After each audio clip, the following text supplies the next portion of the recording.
Kan umriin waggaa 26 Hawaa Alii Aybooroo Awwaanlee yeroo warri ishee nama isheen maanguddoo jettee ibsite haadha manaa akka taatuuf ishee kennanii turan yaadatti. Yeroo sanatti umriin ishee waggaa 13 qofaa ture.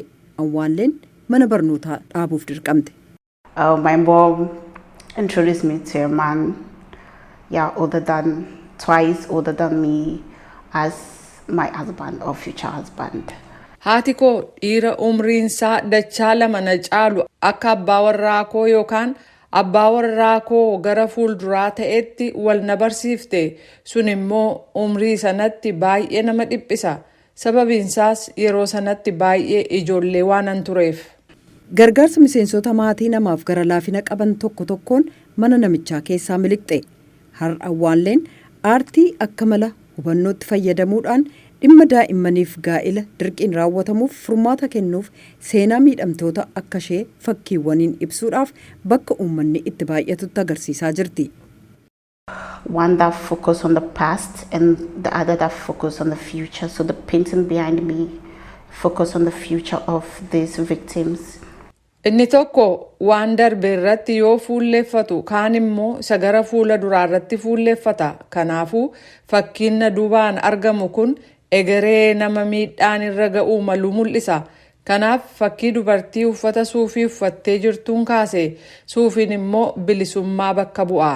Qorannoon sadaasa bara 2023 dhaabbata qorannoo Africa Education Watch jedhamuun bahe akka agarsiisutti Gaanaa keessatti shamarran umriin isaanii waggaa 12 hanga 18 gidduu jiran keessaa nuusa kanneen ta'an kan gaa'ila godhatanii yookaan kaadhimamuuf walii galani.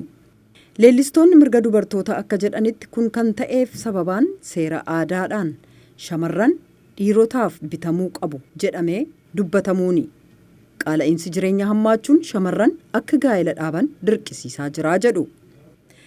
Then there is the issue of economic insecurity. So where families do not have the financial resources because girls are relegated. Dhimmi wabii diinagdee dhabuus jira. Kanaaf bakka maatiin qabeenya hin qabnetti shamarran hagas barbaachisummaan isaanii gadaanaa waan ta'uuf yeroo baay'ee rakkoo maallaqa maatiin qabu salphisuudhaaf intala isaanii balaa ijoollummaa akka ta'e gaa'ilaaf saaxilamuutti dabarsanii kennu. Aangawoonni Gaanaa akka jedhanitti mootummaan bara 2027tti gaa'ila daa'immanii dhabamsiisuudhaaf galma biyyoolessaa kan kaa'e yoo ta'u kunis gar tokkoon shamarran yoo ulfa ta'an illee mana barumsaa keessa akka turaniif jajjabeessuudha. Gidduu kana aartistoonni akka Awwaanlee hojii isaanii maatiin Gaanaa hanga shamarran guddatanitti gaa'ila ijoollee durbaa isaaniif yeroo biraatti akka dabarsan ni amansiisa jedhanii abdatu.